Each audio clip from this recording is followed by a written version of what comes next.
Hey y'all, today we have reality TV star Melody Shari.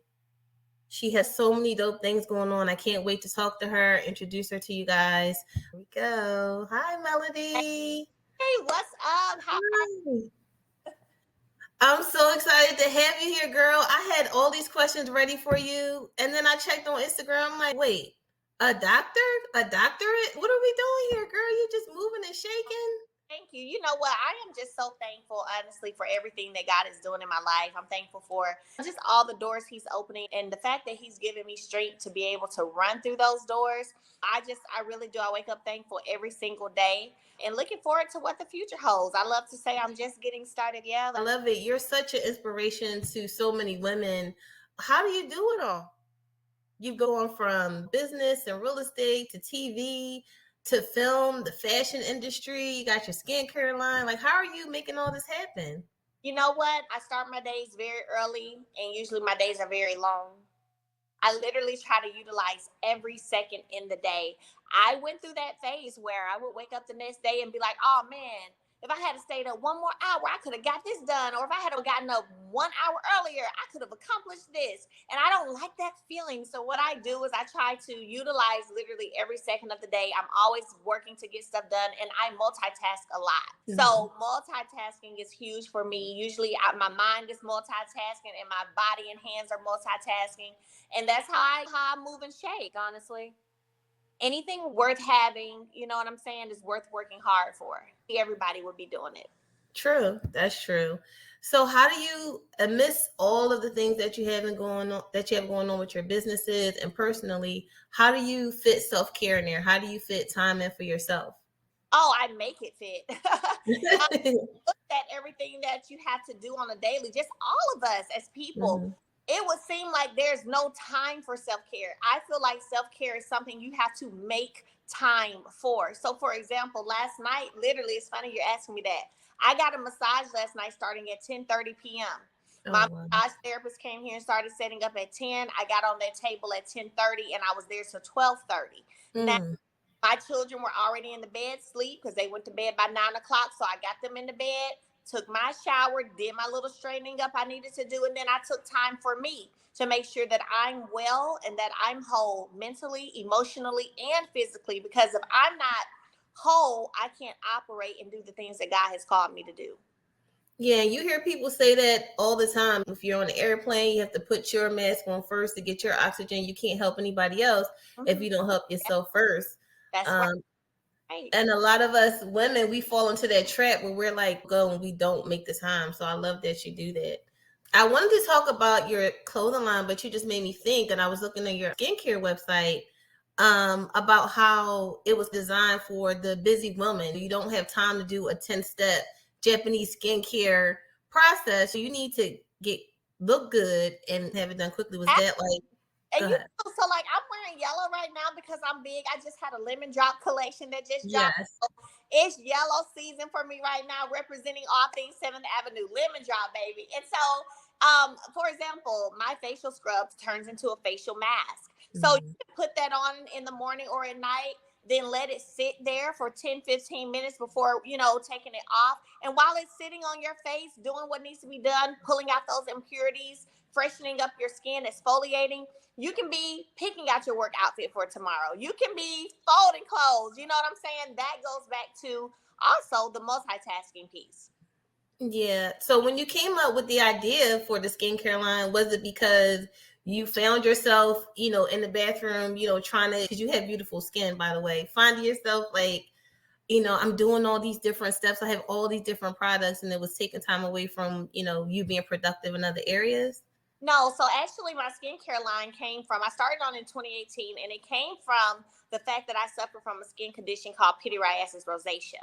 And so I started suffering from that. It just hit me out the blue as a child. And my great grandmother gave me this secret piece, a recipe to use to help stop those breakouts, right? And so I've put that in 7th Avenue along with, I have an amazing Black female chemist who I work with. She's been a chemist for over 18 years. And that, what my grandmother taught me, combined with her expertise, we've just come together to create this amazing skincare line, 7th Avenue Beauty, where we are helping women all across the world, one, see the importance of keeping your skin healthy and taking care of your skin. Two, making sure it's affordable so the average woman can afford good product, because you do deserve good quality product. Like, when it comes to your skin, to me, that's not a place where you should have to compromise. And so we worked hard to make sure our products are affordable. I'm always running a sale, girl. And so, so I'm always running a sale. And then, of course, three, yes, with everything I have going on, finding things that work quickly, get the job done, and still make me feel that I am taking care of myself in the midst of everything that I'm doing. I wanted women all across the world to be able to feel that way. And honestly, a skincare routine is self-care in and of itself. If that's all you can do throughout the day, that's enough. It is. So I have people, because I also have a milk bath that's part of my skincare routine. And so when I first came out with it, I would tell them, run there, because we don't even take time sometimes to just sit in the tub and just relax and just woosah. So I'll be like, ladies, light your candles, put this milk bath in your tub so it can moisten your skin and just make you feel super soft and silky, and take some time for you. And so that in itself, my milk bath, goes back to that whole self-care piece. Yeah, I just wrote an article about the origins of self-care and how the Black Panthers, when that movement had a lot to do with it. And one interesting thing I found, it was saying that self-care isn't just the candles and the massages. It's about making the right decisions for you, making decisions that are good for you too. So, that's a whole nother conversation for sure. Because 9 times out of 10, when you're making decisions that you know are best for you, most people aren't going to get or understand it. And so they're not going to receive it well. And you literally have to get to a point where you do not care what anybody thinks about the decision you make, if that's the decision you know you needed to make for yourself. So I've been there, girl. I know. And that's one of the things I love about you. You're like the queen of unbothered to me. Like, you're just making moves, you're doing things, and like, I'm not going to talk about the show because you're so much more than that to me. Like, you are, like I said, you're really an inspiration, but I just watch you and you're just like doing you. To be able to rebuild, how was that experience? Like, how did you manage rebuilding everything, being successful and being a mom at the same time? Like, how are you able to manage that? A lot of times I stay really in amazement. I really do. I made a post recently. I was showing my working area down in the bottom part of my home, where I package up and store all my skincare items. And just the fact to know that I literally dissolved Embrace Beauty, which was my original name for my skincare, came up with another name, new branding, changed ingredients, all of that good stuff. And then got to the place to where now in a year, I've already made it $1 million company. For me, again, that it has me in amazement at times, because I'm just like, wow. And the fact that I've literally been doing it on my own. I didn't get investors. I didn't get a business partner when it came to 7th Avenue. I've literally been putting in the work, putting in the study time to be an expert in what I do, which as it pertains to skincare, and just to see what God has been doing. It's amazing. Yeah, because so many women are scared to rebuild. You get knocked down, you don't want to start over again. So I'm proud of you. I'm so happy that you were able to make $1 million. Like, that's awesome. And then Mellow Sleek, right? I read that the emphasis is to empower women to embrace their inner confidence, and also that each of the pieces represents what's going on in your life in some kind of way. So can you just share how you were able to come up with those ideas and the creativity behind the brand? So I have been fortunate and blessed to work with the amazing celebrity stylist, Jay Bun. And every time we drop a collection, there's always meaning behind it, right? We always want it to be just not putting on clothes and showing the ladies what they can look like or what they can wear, what pieces go well together, but making sure that it represents the story. And so if you notice in this collection, you even see me, I wore yellow, I think twice, in this particular thing. So of course I had my lemon drop collection coming. So it was representing the continuation of my skincare line. But on top of that too, the fact that I literally have turned lemons into lemonade. I've turned something sour into something sweet. And that we, like I said, when we come together and work to create pieces for women from all across the world, we try to make sure that it represents where I am in that moment in life. I love that. You definitely turn lemons into lemonade. Honestly, like full transparency, I'm fearful. I just talked about this, about starting over again and starting anew and rebranding and all that. I love it. I love it. And girl, you walked in Fashion Week? Yeah, I was just in New York. I'll be in Paris tomorrow until Sunday. And that's another piece. Really, it's so crazy because I can remember as a child, I used to go to model casting calls, right? And I would always advance because I've been 5'7" since forever. So I've always tall. And I would go to model casting calls and just to look now. And that's why I always say things happen when they're supposed to happen, how they're supposed to happen. And so the fact now that I'm literally putting my footprint in the fashion industry, it's really a full circle moment. Yeah, like you're living the dream. So many women are probably watching you like, oh yeah, I could do that too. I could do That's it. right. That's what I want. That's the Yeah. goal.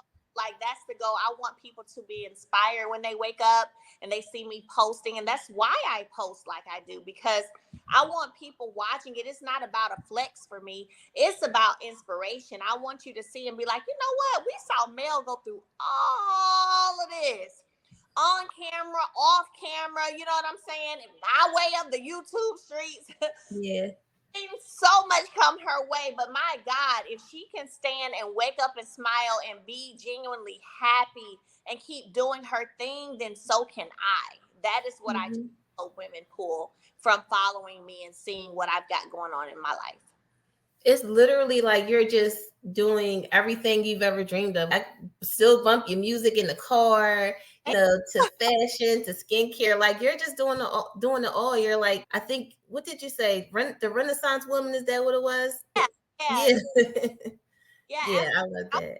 My music the other day too. I was listening to Down because that's one of Down. Honestly, is one of my faves. So self-care often extends, like I said, beyond just the physical things that we do, also about like your mental health. And like you mentioned earlier, you went through a very public breakup, rebuilding yourself up in the public eye. How did you maintain your mental strength? And then you still had to be a mom to the children and help them through it too. What kind of things did you do, or self-care practices did you take on to help you get through that? First, I want to say being a mom was one of the leading factors in me making sure that I did what I needed to do to stay whole mentally and emotionally. Children don't deserve to have a parent who's constantly yelling and screaming and always mad and always angry, because really that person is unhealed. So I took time to work on my healing journey. I took time for myself. I will tell anybody, I've spent more time. I done started getting a little more outside lately, but before the past few months, I spent more time by myself than I spent my whole life. And spending that time alone, just me and God, being able to be in prayer, being able to meditate, learning to appreciate everything, all of God's creation, going outside, putting my feet on the ground and grounding myself, and just sitting in nature with nature. All of that, it's a whole process. Going through the purge, God removing certain people that mean good, those people who are pulling you away from purpose. Like the purge has to happen too, but all of it at the end of the day should be leading you down the path for you to be the best version of yourself and be the version that God wants you to be. Yeah, I love that. And that's why I said earlier about you being unbothered. It's like you don't let the naysayers, the people who had the little smart comments, even bother you. It's almost like it fuels you like to keep going. Yeah, say stuff, but most of the time I don't. Even it's so funny because even when I do decide to say stuff, it's never out of anger. Like you'd be surprised if I have a moment when I decide I want to say something. By the time I finish saying what I'm gonna say, I'll start laughing. Like with my team, I'm literally in a place where I'm not taking things too hard. First of all, it ain't moving me. If it's not taking away coins out my pocket, if it's not disrupting my peace or adding to my coins or adding to my peace, I don't let it bother me like that. Like it's fun, it's aha, whatever, and then I keep it moving. You have to get to that place, because one thing I have learned is when God is elevating you, the enemy is always going to attack. When God puts you into another space, the enemy is always going to come. But that's how you know that you're on the right path. Yep, for sure. And again, we're Scorpio sisters, so I get it. So you do what you need to do, but I just love the fact that you don't let it stop your growth. You don't let it stop you from moving forward. You know what I'm saying? Yeah, not at all. Not at all. So your journey as a mompreneur, like I said, is very inspiring. What advice do you have for other moms that are entrepreneurs who they're working? Sometimes they're working a job too, trying to build their business and still trying to be a mom and maybe going through relationship issues too. What do you have or any advice that you can give them just to motivate them to keep going? First, I would say, because you mentioned relationship issues too, sometimes you have to cut relationships. Like sometimes you got to sit back and evaluate and prioritize. And so even for me, that's why I tell people now, because people want to know. I was like, is Mel dating? Is Mel dating? Sometimes I am, and sometimes I'm not. Sometimes I feel like getting to know somebody. Sometimes I don't want to be bothered. Sometimes I want to focus on what I prioritize for me, which is my children and my career. And so sometimes when you get to that place, I feel like you should never allow yourself really to get to that place where you're having to choose between, okay, my mate is right here, or whoever I'm dating or talking to, but then my children are right here and they need me too. I'm going to go that way with the children. I'm going to make sure they're good. And that for me helps me for sure when it comes to making sure that I'm raising young, healthy, future entrepreneurs and leaders of our country. And I have no problem doing that. Like, I know the vision, I know the purpose. And one thing that I say all the time is it's about legacy for me. Yeah. And sometimes it's not just romantic relationships you gotta let go too. Sometimes it's friendships or yes, anything that's draining you. If you wake up, honey, and by the time you finish talking to a person, you feel drained and energy gone and something ain't right. We call those energy vampires. So with the kids, how did you manage to get your doctorate and to do all these different things? Do you have a large team around you? Is it family? Tell you something, I wouldn't be doing half the stuff I'm doing if I didn't have an amazing team. I have a bomb team. I'm thankful to God that I'm at a place now where I have a team where I know I trust them. They trust me. If there's an idea, if there's a vision and it needs to be executed, I know who can do what, who's is in what, and they know me too. And so to know each other, that's what helps us move seamlessly as a team. So I have a bomb team around me, and I thank God for them every day too. Yeah, we all need somebody. We all need a village to help us move forward, especially when you reach a certain level of success. Yeah. And so, just last question, looking ahead, what does the future hold for you? What are some new things you're working on? I know you got the lemon drop, so you could tell us about that and what other things you have coming down the pipe. So, of course, I just dropped my lemon drop collection for 7th Avenue Beauty. It has been doing amazingly well, which I knew it would, because everybody knows mostly the benefits that come with lemon, right? So it's been doing great. And then on top of that, like I said, I'll be in Paris, leave tomorrow for Paris Fashion Week. I'll be walking in that. I've got some new music that is coming that I'm excited about. Of course, we've been doing Love and Marriage Huntsville, just came back on second part of the season. So if you ain't watching, you need to run over to OWN, honey, and catch up on Love and Marriage Huntsville, because we are back, okay? And we'll be doing the reunion soon. I'm looking forward to the reunion. Really am. I'm really looking forward to the reunion. And I have a production company. I have a network. I literally just purchased a network recently as well. So I'm working on that and content, and I'm shooting a reality show for someone else that I'm executive producing for them that's already going to be on a network. And, I'm doing my thing and going after every single dream that I've ever had. Yes, I love it. You're so inspiring. You inspire me to maybe not take a nap and do a little bit more work when I'm done here. Get my work done.